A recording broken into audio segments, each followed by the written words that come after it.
Hi, I'm Sahana. I'm Meghana, and this is Shankari, our co-host and co-producer. Today we're going to be talking about the story Jonas, the Artist at Work by Albert Camus. And before we dive into the story, Sahana is going to be giving us the plot summary of the story.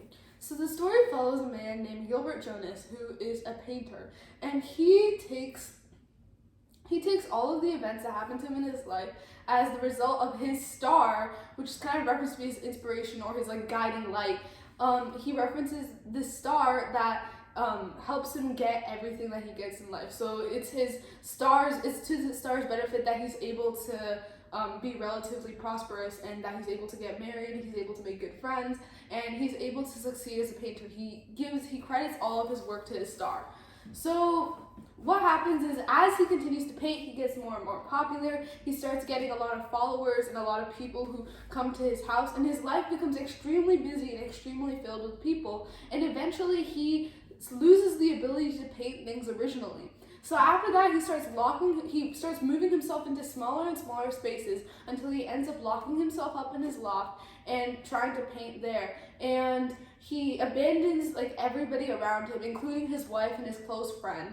And eventually he ends up just passing out, and they have to come in, and a doctor comes to his house and is like, he's been working too much, he needs to rest. And the story just ends with this canvas with one word written across it that he's painted, and his friend can't quite tell if the word on the canvas is independence or interdependence. So that's the essential summary of this story.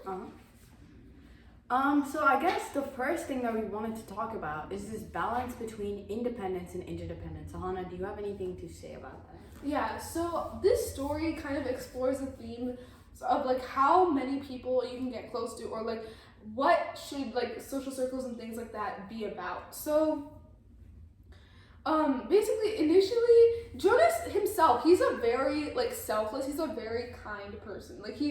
Whenever anything happens, he doesn't try to bargain with anything. He doesn't try to haggle for anything. He'll always just be whatever you say, whatever you think is right, I'll trust your judgment. So he's a very kind person. So when people start encroaching into his life, he doesn't say anything about it, and he ends up having so many people around him, and so many people just always there in his house, and he's unable to spend time with his family, he's unable to get anything done, and eventually he loses his independence, which is his art. He loses his personal freedom, his spark, his star. He loses that in his life.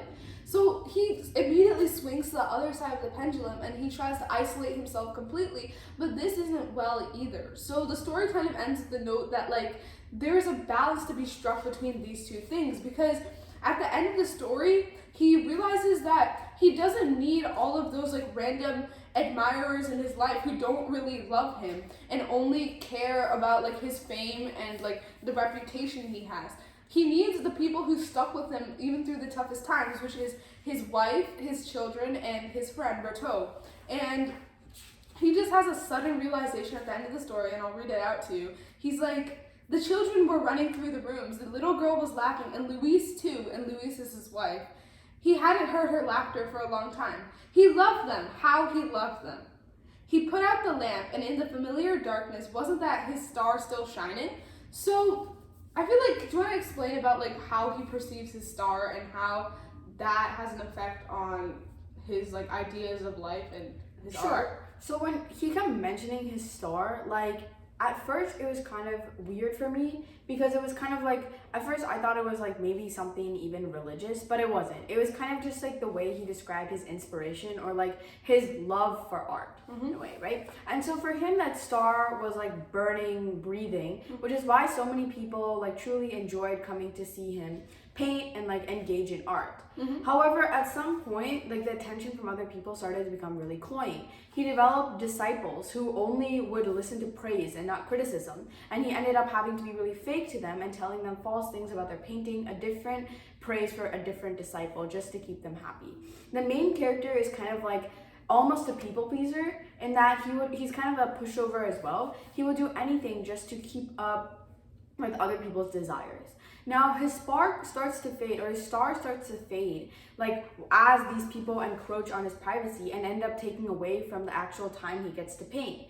And there's a very special line in that story where he's talking to his friend, and his friend kind of says, like, I prefer the painting over the picture, which is like, I prefer the actual process of painting something over the final result of the picture being there.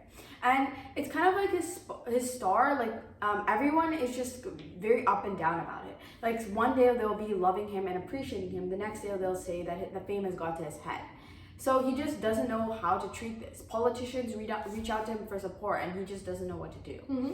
And his star kind of dies out and fades because he's just spending less and less time doing the things that he loves with the people that he loves. And he's pulling this tape over his eyes, convincing themselves that, oh, even if they love me a little bit, they still love me, mm-hmm. right? And it's that little bit of love that counts. He doesn't realize that their love is just purely based on this materialistic desire mm-hmm. to either further themselves or advance themselves, or just like a very fleeting desire to be around somebody as famous or like well-renowned as him. Yeah, and like Rateau, his friend, recognizes the hypocrisy of his people, and he like regularly tells Jonas, like, these people don't really love you, they don't really care about you, you need to realize that. But Jonas is always like, they love me a little bit, they love me a little bit. But in the end, when it came down to it, they did nothing for him. Only the people who really loved him, which is his wife, his family, and Rateau, were the people who stuck by him until the end. And to add on to what you were saying, I don't think the star just represents his artistic passions, because even before he really unlocks this, he still refers to his star and his luck as existing, mm-hmm. right?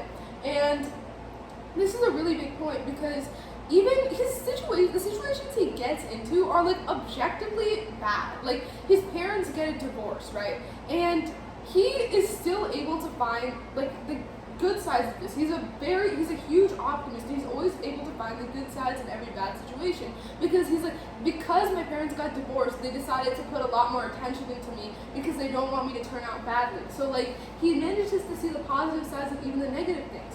But near the end of the story, he begins to lose his optimism because of just how he's losing his spark and his star.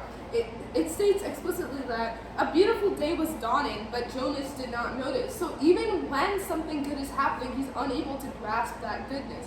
So it's only when he realigns himself and realizes that the people he needed the most and the things he should actually care about are the things closest to him, is he able to get his star back. Mm-hmm.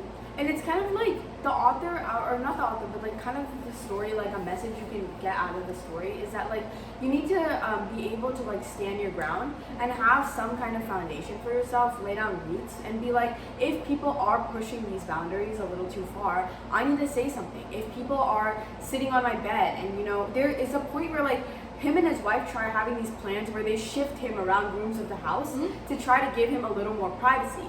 But it doesn't work. The people just come in, like, completely disregard, like, this is his personal space, and just take up all of the space, even when it's his own bedroom. So setting those boundaries and being able to tell people, hey, like, I don't really have a problem with you, it's just that I can't talk to you every single minute of the day, right? While also maintaining those connections with really special people in your life, with the people that are giving you the energy for your star, mm-hmm. is kind of what the author, or what the narrator of the story is trying to say. Yeah, and the author of this story, Albert Camus, like, he was commenting on like the larger issue, which was like, how do you reconcile independence with interdependence? How do you reconcile like the personality and like the single uniqueness of the human spirit with the need that we have to rely on other people? And he kind of said, like, I want to have it all. I want my independence and I want interdependence. I'm going to have it all and I won't accept anything else. And in this story, he kind of, like, through what you said, through that special reliance on the people who actually care about you, he tells us how, like, it's possible to achieve this thing, this interdependence and independence at the same time. Mm. So it's definitely, there's a lot of meaning packed into this story. I would also say another reason why you should read the story is that not only does it give you that, like, that kind of perspective and to keep the people you love close and, you know, maintain connections but don't let other people trample on you, it also is packed with like a lot of humor. I found myself laughing when I was reading the story because there's just a lot of absurd situations. Kind of like when he's painting something, Jonas is painting something, and another painter is painting him, titled Painter at Work, which I think is what the title references. Mm-hmm. Because the title is Jonas. What is it? Jonas or the artist at work. So, like you were saying, that part is humorous, but it also has meaning in it. Because, like, when he stops being the artist and he becomes the subject of the painting, he becomes the artist of work, that's when he loses his uniqueness. Because at that point, it's ridiculous, right? He's been filtered through so many layers that he doesn't have any meaning anymore. Exactly. So, like you said, it's definitely, there's a lot of humor in it, and within that humor, there's still meaning. So there's so much to dissect in this, and I really, really highly recommend that you give Jonas, Where the Painter at Work a read. It's a short story, and it's definitely a worthwhile read. Yeah, I would definitely say that like it's funny, it's entertaining, and even though it may seem a little on the longer side, it's captivating enough to make you like want to keep going. And it's not preachy. The subtext is packed into like those absurd situations and funny kind of circumstances that Jonas is put through, but you can still gain that message of independence versus interdependence at the end, where it's like you need the balance of both to be able to live a good life. So highly recommend you read this, and thank you so much for watching. Thank you for watching. We'll see you next time. Bye.